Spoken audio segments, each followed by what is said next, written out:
Good evening, everybody. Welcome to Sunday Night Live with me, Jonny Lipsham, here at jonnylipshamstudios.co.uk in glorious sunny Scotland. It was a gloriously sunny day today, so I can absolutely say completely with honesty that it is gloriously sunny Scotland. However, not very warm. But I know that there are parts of the United States that have had the coldest weather that has ever been recorded in the United States. Like minus 105 and all sorts of crazy temperatures. So I hope everybody is okay and is not too frozen solid. But anyway, welcome to the show. Some of you have got like 71 degrees and some of you got 50 degrees, which is kind of pretty good, really. But I know that there are some parts of the United States which have had like temperatures so cold that if you throw boiling water out the window, it instantly turns to vapor, because it just insta freezes into crystals. I've seen that done before, but I've never done it myself. I've seen it done on telly, but I've never done it myself. So it would be fun to try that out. But we don't get cold weather exactly like that here in Scotland. It gets pretty cold, but not that cold. Anyway, welcome. Hope everybody is doing well. We have already an emailed question from my good friend Keith, who runs Radio Tuck Frumpet, who is just about to get started with that, which is very exciting. We're all very excited to see what he does with that and how it goes. It's going to be pretty cool, I think. So we're all looking forward to seeing what he comes up with. But suffice to say, he has sent us an email question. So if you have a question for tonight's show, you can put it in the chat. Just put at Jonny Lipsham Studios at the start of your chat. And what that'll do is that'll highlight my name in red so that I can kind of separate questions that you have for me from the rest of the just general chat. I'm absolutely cool with you guys just talking amongst yourselves and getting to know each other. That's cool. But if you've actually got a question for me, then please do start it with at Jonny Lipsham Studios. It helps me out a lot, and it means I can get to your questions faster. That said, also, if you excuse me, if you are wanting to participate and you're not subscribed to the channel, you'll need to do that first, and you'll need to wait for about 10 minutes before you can actually get into the chat. I have set the chat to subscribers only, and the reason for that is just to prevent certain elements of what goes on in YouTube from getting into our chat. There are, or at least I have had experience of people posting extremely unpleasant things in the chat before, so that made me switch it to just subscribers only. So please do hit the subscribe button and also hit the notification bell and select all notifications so you don't miss any future shows and you don't miss any future videos that are going to be coming up this year. I've got a whole bunch of videos that I'm in the process of making and editing and getting ready to publish. So I've got loads of those coming out throughout the course of 2023 so that you guys have plenty of content to get yourselves into. All right, so with that in mind, let's go see who is here. Sean Aaron was here first, and he was like nearly like 9 hours ahead of time, followed by Rich Cresswell, also known as My Personas, and Kyle Draduziak is here. Dave Barcelo is here. Hello, Dave. Good to see you. And Alps Media, the sponsor of Sunday Night Live, is here as well. Bob McGraw is here. Paul Morgan is also here. Kevin from Kevin's Guitar Stories is here. And Don Oliver is here. And as I mentioned, Radio Tuck Frumpet is here as well. John Lake is here. Just Bob is here, which is fantastic. Let's see who else. We got Bobby Booth, and we have, that's a bit it so far. So anybody got any questions, get them into the chat just now. But otherwise, we're going to start with Keith's question that he emailed to me earlier today. And he says this, he says, we often discuss music in terms of spoken language. The most common of these spoken phrase paradigms is question and answer. So we have a musical question or phrase that is then answered by a subsequent musical phrase. So he's talking about melody writing, for the most part, is, kind of what this is applicable to. He says, so my question is, what makes a question and the subsequent answer? Is it merely an expectation of sonic resolution? And if so, why? Is it inherent in us, or is it a learned response based on culture? In fact, does the question-answer paradigm exist in other musical cultural forms? Okay, so there's a lot to unpack here in this question. Question and answer is definitely a very simple way in which you can structure language. And this is often actually how we interact with each other when we form a conversation with somebody. The first thing you do is you ask the person a question. So, like if you're just meeting somebody for the very first time, you'll say, hi, how are you? That's a question. And they'll say, I'm fine. For the most part, most people will say they're fine, even if that's not necessarily a true response. And then the next question will be, what is your name? They will give you that information in the form of an answer. So this is how we start to interact with each other as human beings in everyday conversation. And also so it is in formal conversations, such as the discussions that take place in a courtroom between a barrister and a witness, or a barrister and a defendant when they're on the witness stand. It's a much more formal conversation that takes place, but it is nonetheless a conversation that takes place. The barrister asks the question to which the witness has to reply. So this kind of question-answer thing is both informal and formal in terms of language and communication.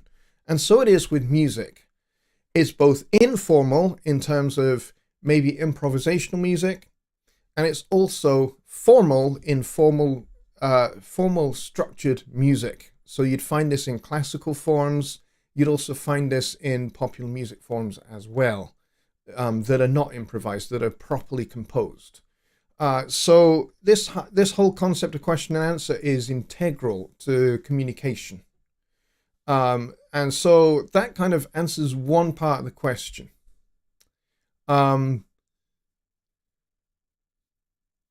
He says, what makes a question and a subsequent answer? Is it merely an expectation of sonic resolution? Yes, it kind of is.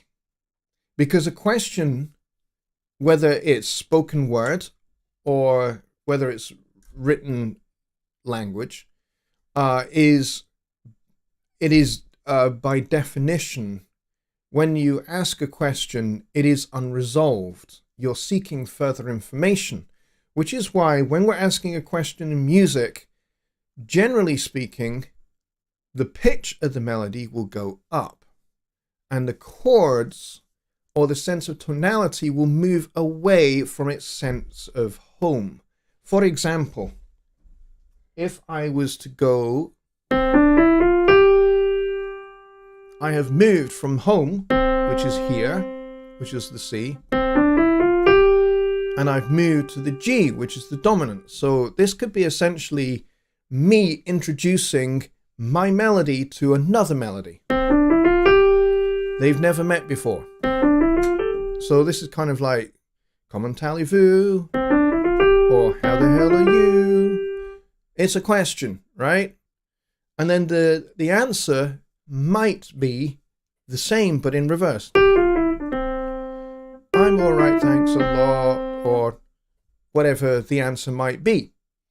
And so you see this reflected in melody, but you also see it reflected in harmony as well. Let's bring the mic over a little bit closer. So if we have, you'd go down to the dominant. So you start on the tonic, the root,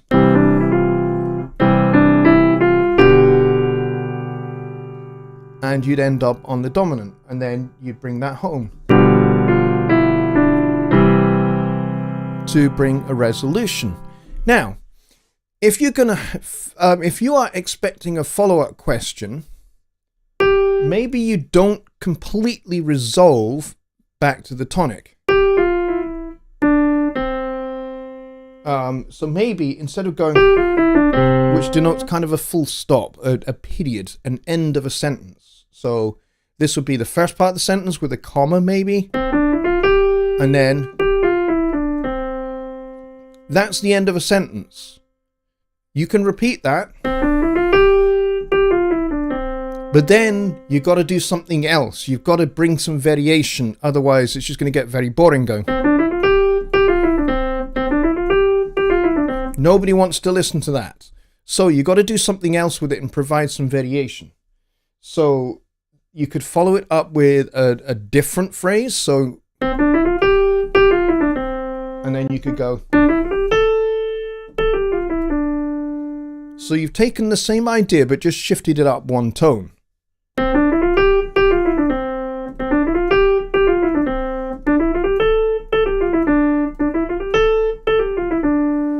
And if you like this kind of ascending, descending phrase, you can repeat it one more time.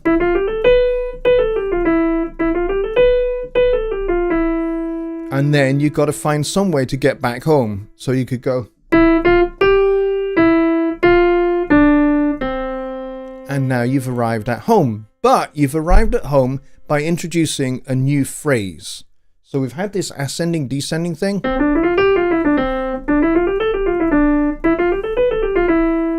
And then you finish with. I slightly varied the line a little bit, but the idea was I needed to get back to here, back to home, in order to complete that sentence. Okay, we've now completed this discussion. We've had a little bit of back and forth, and that bit is over. Our main central character can then move on to somebody else and start a different conversation in a different key.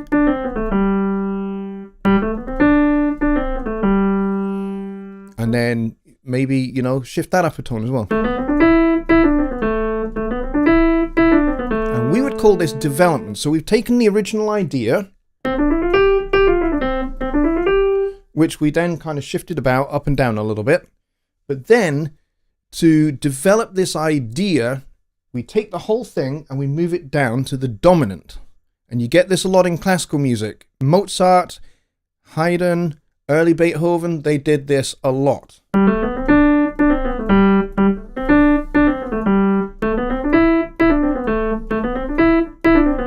One more time, although it's going to sound a little weird. And then you can finish that off by going back to the original home.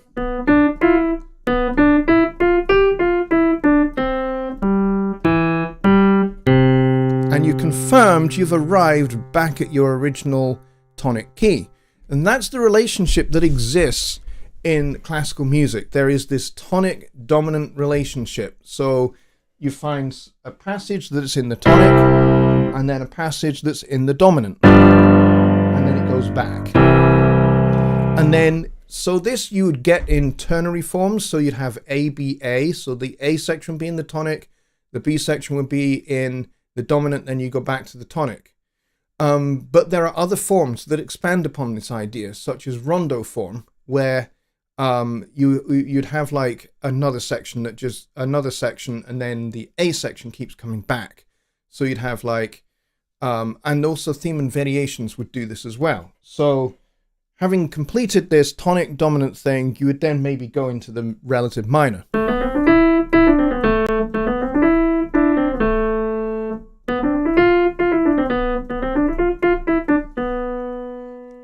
And then you've got to find your way back to home again after that. So you can repeat your and so on and so forth. So this is kind of how music and particular melody writing works, and especially in the case of classical music. So if you really want to study good melody writing, even if you're not really a classical performer or a classical composer, go study Mozart. Mozart was one of the best melody writers in the history of Western music. And so studying his melodies alone will give you some insight into how this kind of question and answer thing works. And why it works, and why it's easy for the listener to engage with it, to understand it. It's because this is how we talk to each other. This is how we engage in verbal communication. So music, being that music is also a language, is going to reflect this same paradigm of communication. Otherwise, people will get lost. So even in improvisational music, even, very, very high level improvisational music, such as, the music of John Coltrane or Michael Brecker or Sonny Stitt or some other great improviser, even though the language is complex and multifaceted and multi-layered with complex forms and structures of how the melody works, and often also how the chord changes work, the same principles apply. There's still going to be question and answer. A good example of this in terms of high level improvisation is to check out Michael Brecker's his solo on Donald Fagen's Maxine. It's only 8 bars long, but it's perfectly composed, as well as being high level improvisational music. There's lots of chromatic elements and chromatic passing tones and color notes that make it interesting, but there is clear question and answer statements going on in that improvisation. And it's only 8 bars long, but it's 8 bars of not just technical facility on the saxophone, but 8 bars of great melodic skill and dexterity, and it's all done spontaneously. It's very, very well worth checking out. So I would certainly say listen to and study Mozart melodies, and also study, improvisational melodies like guitar solos by somebody like Jeff Beck, the late, great, sadly recently departed Jeff Beck, or Michael Brecker, who sadly is also no longer with us. But I mean, that's 2 great examples of improvisers who were capable of composing melody instantly on the spot, as well as demonstrating great technical prowess and facility on their instruments. But Keith, that is a fantastic question. And to find, to take the last part of the question there, he says here, in fact, does the question answer paradigm even exist in other musical cultural forms? Most definitely. The reason why we have a lot of these question answer forms in what we would call popular music, so blues, jazz, rock and roll, R&B, and all of the other musics that have grown out of their roots, which is the integration of music coming from Africa and the Caribbean into white Western European tradition, which is what happens when you mix slave trade with the United States as well. And this is a unique part of human history. It's not a nice part of human history, but one of the good things to come out of it, if anything was ever going to come out of it, is that you had this melting pot of Western military music, by and large, with formal hymnology, church music, meeting with music that was native to Africa and native to the Caribbean, being fused together for the very first time. And this is where we get gospel music, and this is where we get blues, and this is where we get the beginnings of jazz as well.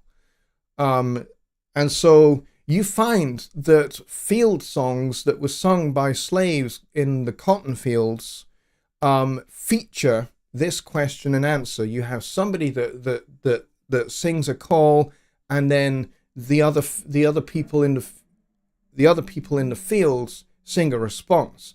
You get this in military marches as well. So, for example, when military units are on a long march, somebody will, maybe a platoon leader or a company commander will sing or will holler a short refrain to which everybody else responds. And so that helps invoke a sense of unity and camaraderie together. So music is very powerful in communicating that. So there's this call and there's this response, which is related to the whole idea of question and answer in music. So it's very, very powerful. And yes, you do get to see it in lots of different cultural settings. So it's a very, very powerful form of communication. But Keith, that is a terrific question. Thank you for that. And I answered it. It was a very, very long answer. Yeah, Blues uses question and answer a lot, says Just Bob. Yep, good point. Ace's guitar questions, where am I? Who's got the booze? Where am I? Very funny. Let's see, what else do we have? Dave Barslow says, what is your opinion of where the live concert may be heading for the future? Do you think it will truly survive? I myself see it slowly changing to only a few. Well, it's a good question because we've had a global pandemic. And the global pandemic has massively impacted the performance arts industry as a whole, not just for musicians, but for other performance artists as well. Theatres, for example, have been very, very severely impacted by, loss of income because we've not been able to go to theatre. We've not been able to be together for the better part of 3 years. And in some parts of the world, they're still not able to go to theatre. They're still not able to go to concerts, nearly, 3.5 years later. So I think the way we do performing arts is inevitably going to have to change. What that change means and how it happens is anybody's guess. I think the idea of large, stadium, arena kind of concerts might be coming towards an end, which is very sad to say.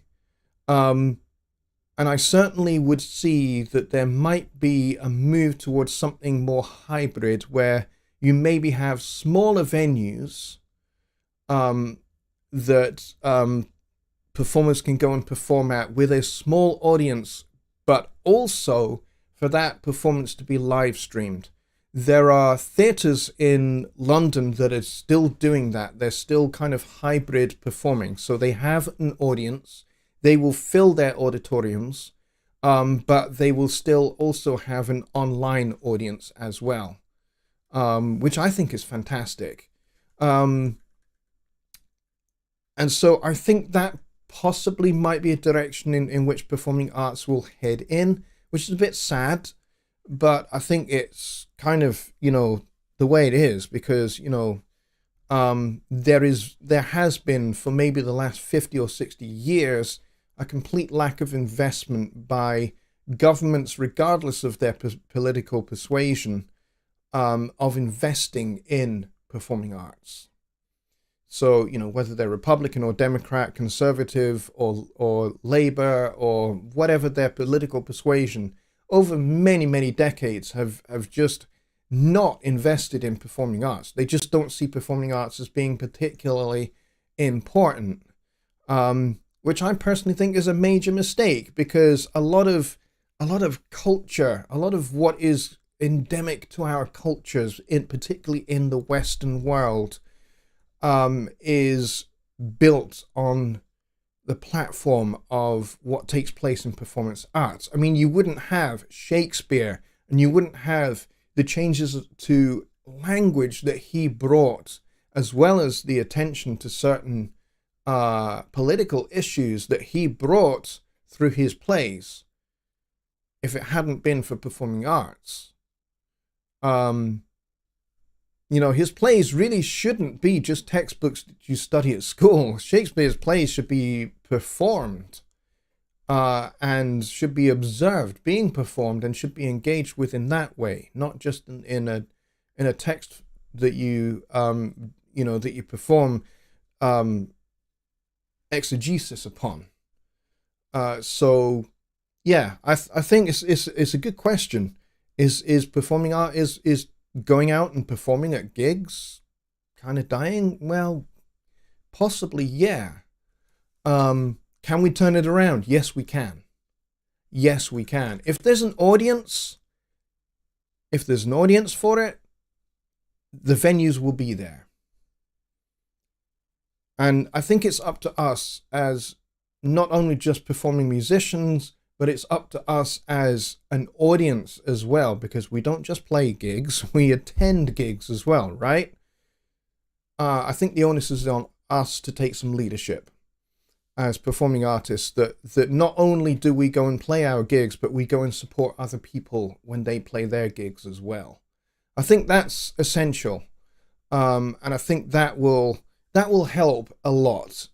Um, and then I think there's the online aspect as well. I think that's kind of here to stay. And I think we are going to have to embrace it. And we're going to have to embrace it wholeheartedly and try and make it work. It's definitely going to be a different paradigm, and there may be a little less of that interaction that you get from an audience that is live, but I don't see it going completely and totally online where there is no physical audience in the room. I don't think it's going to go that far. It's a good question though. Billy Morgan is here, which is awesome. I'm glad you're here. Just Bob says Native Americans were pivotal in the formation of blues. Yes, they were.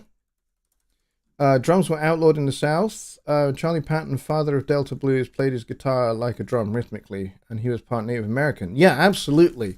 It was that melding of Native American, Western, and African cultures all coming together to create this unique melting pot that was blues music, which, of course, blues is the grandparent, the gene one, if you like, of popular music, of what we broadly call popular music. So, if you're a heavy metal person, if that's your thing, you're into heavy metal, or you're into rap, or you're into EDM, or you're into electronica, don't forget that the roots of the music that you enjoy so much goes all the way back to that unique melting pot, that unique cultural moment where, Native American, Western, European, and African cultures and musics came together to form this unique fusion, this unique alloy that we call blues. And from there, you get all of these other popular music. So, this is why I listen to rock music. This is why I also listen to heavy metal music. And I listen to electronica, and I listen to, groups like Kraftwerk, for example, European electronic groups, because all of this music can be traced right back to the roots, which is blues. So yeah. Let's see, what else do we have here? Outlook, because it was a way to send messages over distance when you work for someone. Absolutely, yes. Yeah, that's definitely a thing. I've just heard that Native American smoke signals were outlawed, but never heard this about drums as a communication device. Yeah, because and the thing is that in Native American culture, certain rhythms communicate certain things. They have a message hidden within them. It's like Morse code. It's similar to Morse code in that Morse code is a rhythm as well. A certain number of short notes, a certain number of long notes are what make up the value of a particular letter in the alphabet. And that's what you have with Morse code. So, Native American rhythmic patterns, they have the same kind of communicative value. You can communicate a message.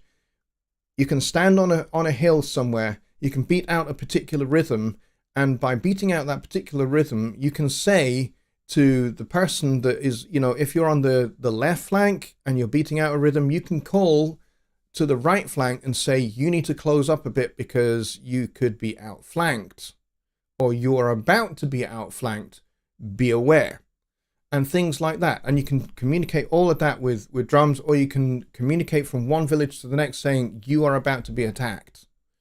So, and in the same way with Morse code, you can coordinate attacks. And we saw this in World War I and World War II between, naval vessels. When you form a certain formation of, you form maybe 2 columns. When you're in an attack against another group of naval vessels, and you use Morse code, you use lights, or you use electronic pulses to make the Morse code, and you communicate that way. Or you use flags, semaphore, which is different. But so rhythm plays a big, music plays a big part in communication, for sure. Let's see.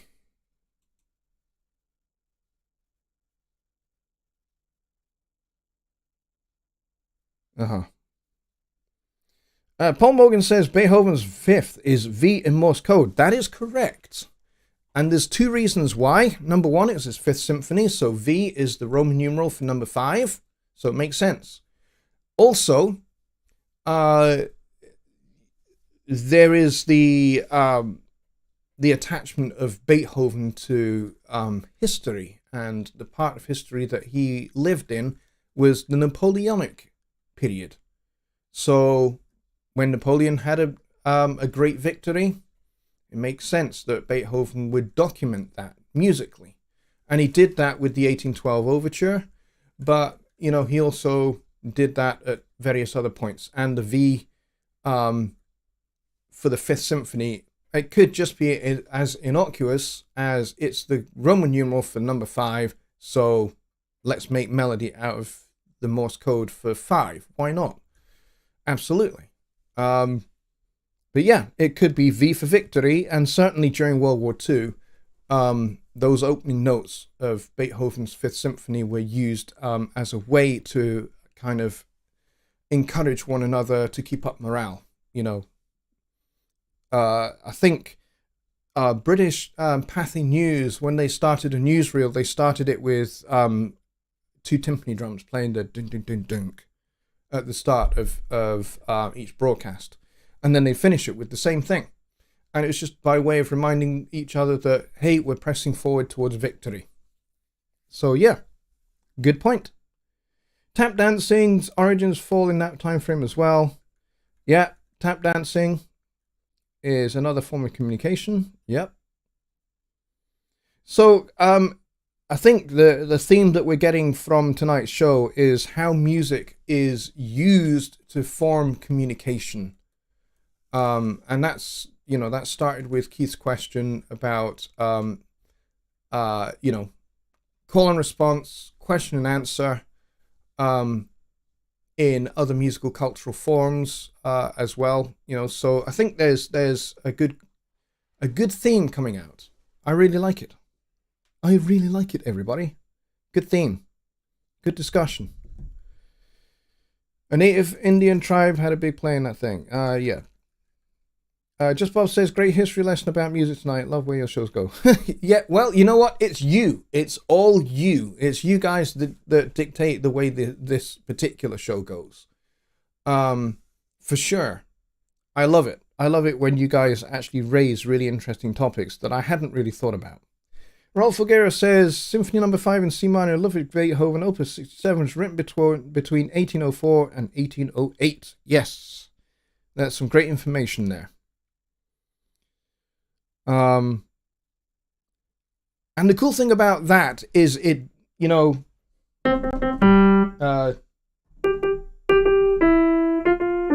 that whole thing, that whole melody. He takes that one that's a question. Answer.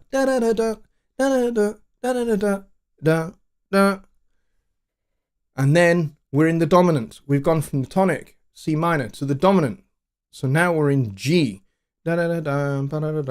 Repeating the same idea. And then we come back to the tonic.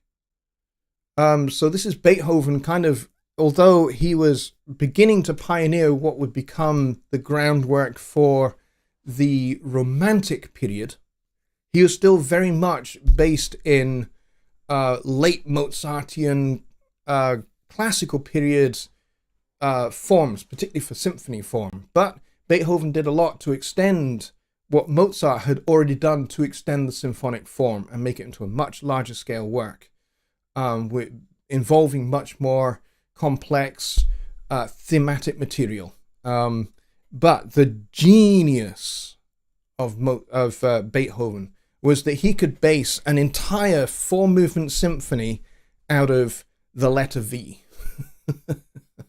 Because that V continues all the way through all 4 movements of the symphony. And it gets a brilliant resolution at the end. You should check it out if you ever get the chance to listen to the whole thing. Morse code was invented in 1830. Yes, it was. But the idea of the Morse code was had been in existence for a long time. It wasn't really formalized until Morse.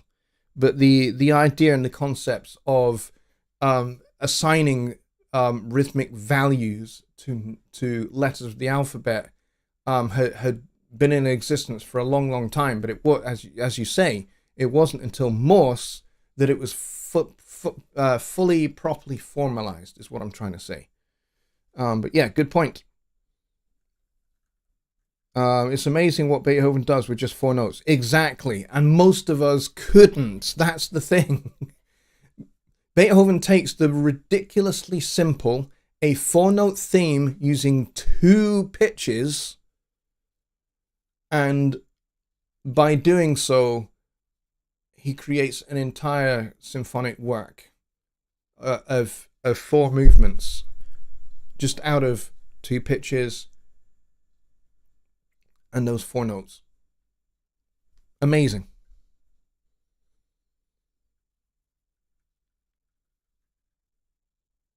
All right, we got any other questions, folks? Because we got about 15 minutes left.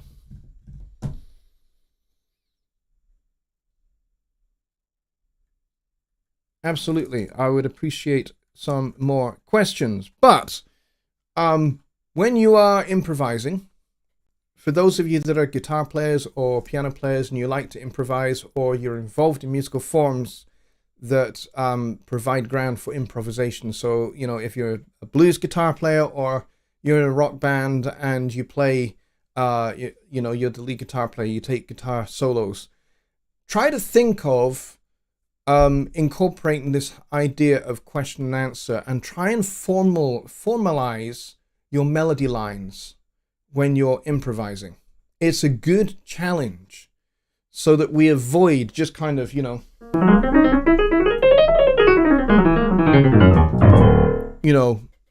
just going up and down scales or playing licks that we know. Try and take an idea and develop it.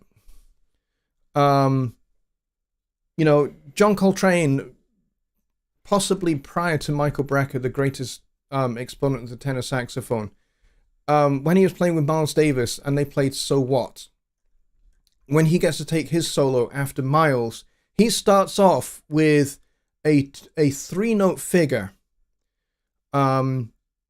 which it's basically a note, then a note above, then the note itself, and then the note below. It's like a 19th century turn. And then he repeats this idea again, but he shifts it up a tone. And then he gets into this little arpeggiated figure that he repeats a few times, where it's basically a major 7 chord.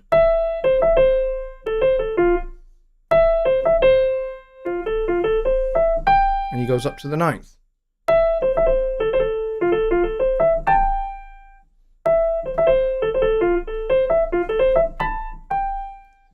And then, of course, you go up the semitone.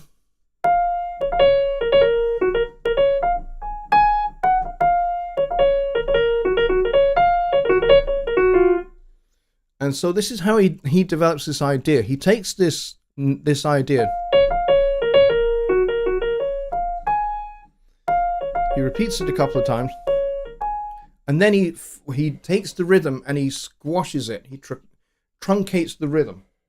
So this is definitely an idea that you can try. Take this little arpeggiated idea.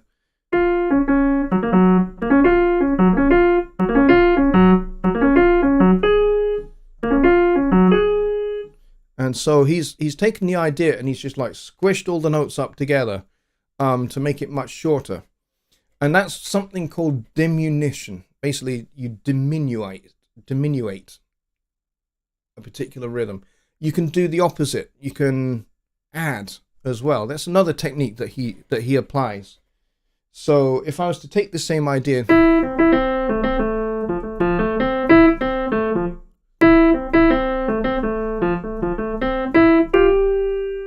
so if I was to add to this, I'm going up to the ninth just now, but I could go up to the sharp 11.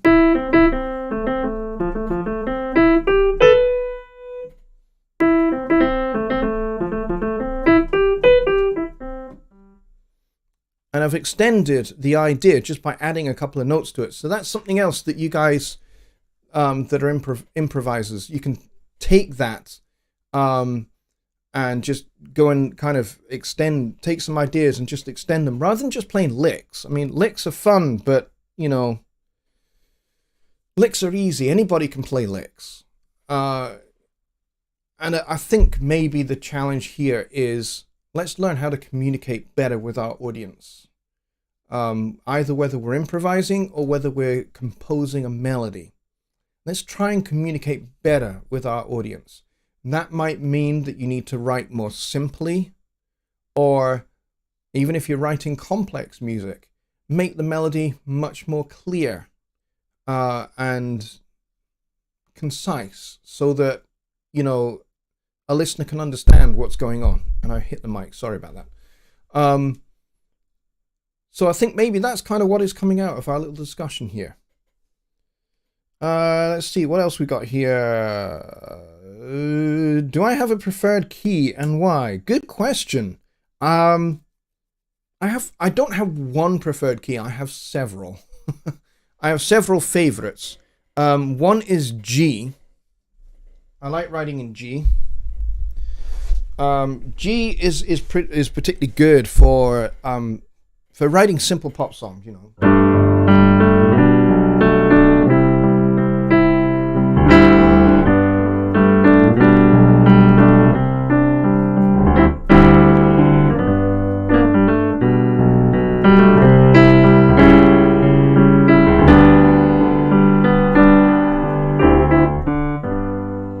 So you can write quite simple things in G, but you can also write, you know, quite complex things as well.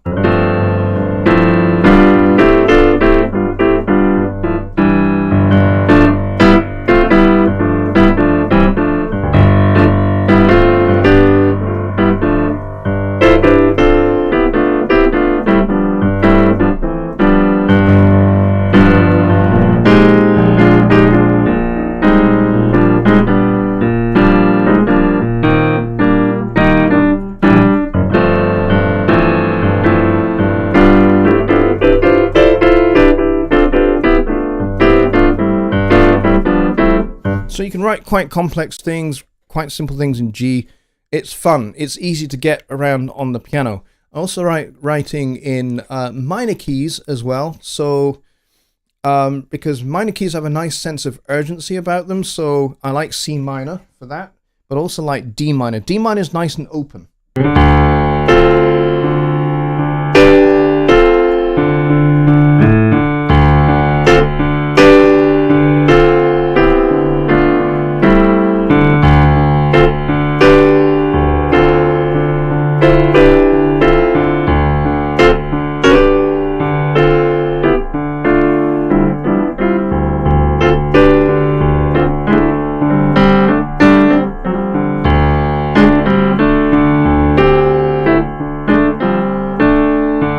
So I like D minor from that kind of, you know, Mississippi Delta kind of blues kind of thing.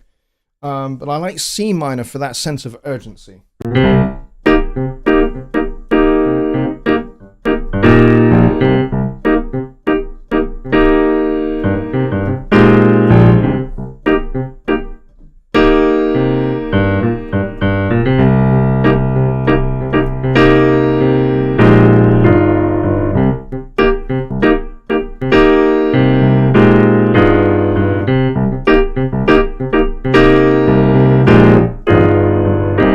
Yeah, so I like C minor for that sense of urgency. But yeah, G, C minor, but I also play in flat keys as other flat keys as well, because hey, a lot of jazz standards are written in flat keys. But yeah, E flat major's nice as well because it's nice and regal sounding.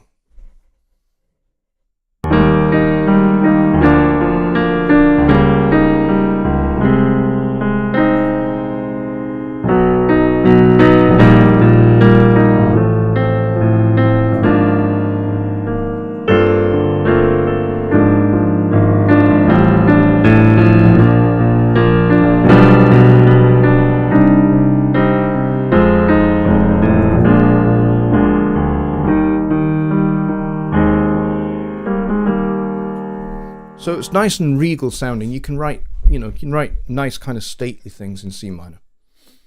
In E flat major, rather. Good question. When I improvise, I rely too much on riffs and patterns. Yeah, you know what? We all do. And so it's hang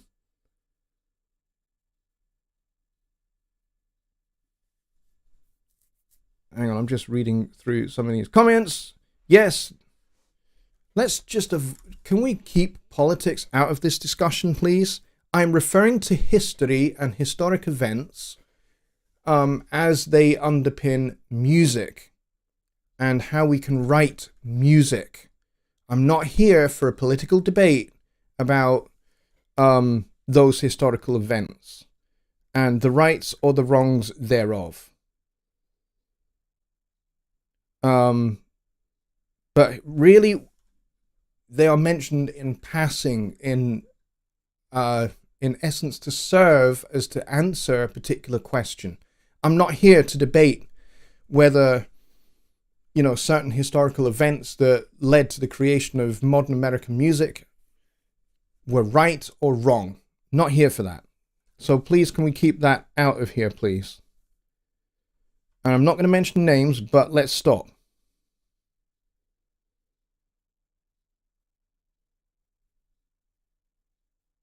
And people that refuse to kind of respect what this show is about and what my channel is about, frankly, can just get out. Frankly, I know that sounds harsh, and I don't normally talk that way, but there are certain people who are here, who are, they are making those kind of contributions to the show, and I'm not interested in it, and I'm not here for it either. I'm not here for political debate. I'm not here for sociological commentary that's not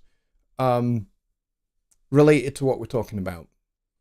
We're talking about music. We're talking about communication. We're talking about question and answer. We're talking about how we communicate as human beings musically. That's what this is about. This is not about politics. So let's keep this out of it.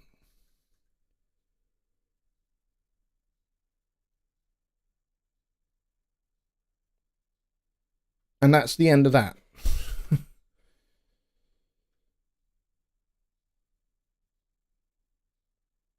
Okay? And if I see these kind of things coming up again in my show, people that make those kind of comments will be timed out by my moderators. My moderators have my permission to do so.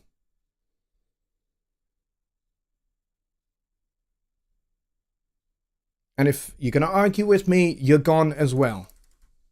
All right? That's it.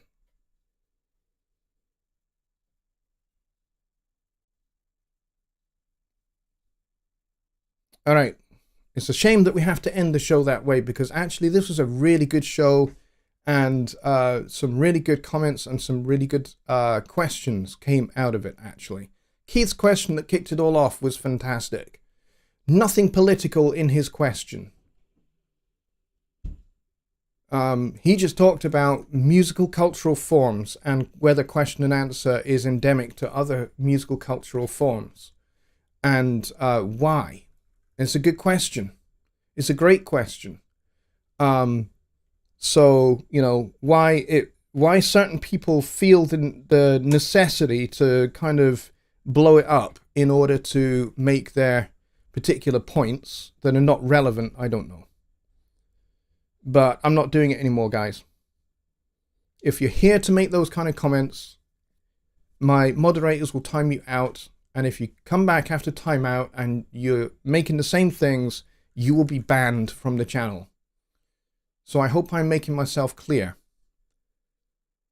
Because this is my show, but my show is here for you. It's here to answer your questions. It's not here to discuss politics. Yes, music does sometimes arise out of political situations. No doubts about it. You know, you only have to look back to the 1960s and, you know, what was going on in Vietnam and all of that, and the amount of music, the amount of great songs that were written as a result of that, as a result of those historical events. Likewise, you know, lots of songs have been written about the American Civil War. Lots of great songs have been written about the slave trade. Lots of great songs have been written all about those historical events. That's true. And we can discuss those songs. We can discuss how those songs are written. We can discuss the chord changes used. We can discuss how the melodies were put together. We can discuss how the lyrics were put together. But what I'm not open to discussing is the politics of those historical events. Those historical events are the backdrop. We are not looking at the backdrop. We are looking at the music that comes out of that backdrop. And that is what I will discuss. We will not be discussing the backdrop, and we will not be taking the focus away from music to get into discussing the things that went on in the backdrop.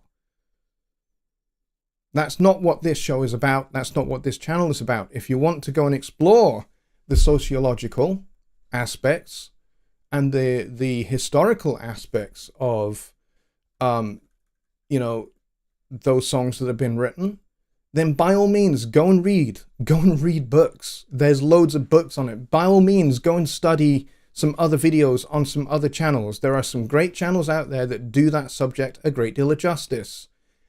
That's those channels, not this one. And with that, that's it. So if you don't like it, go to other channels and learn what you want to learn from there. That's fine. I have no objection to you doing that. And with that, we're going to end the show there. I believe that Billy is going to do an after show Zoom, which would be great because the after shows are fantastic. So if you want to come join us for that, for further discussion on the questions that Keith raised and the other questions that were in the chat, and also if you've got other questions that you would have liked to have answered but you didn't get the chance to answer because of some of the things that were going on in the chat, then we can have a bit more of an open-ended person-in-person discussion on that. So if you're up for that, please jump onto Billy's Zoom, but otherwise we will call it there tonight, and I will see you on Wednesday for Songwriting Simplified. Good night, everybody.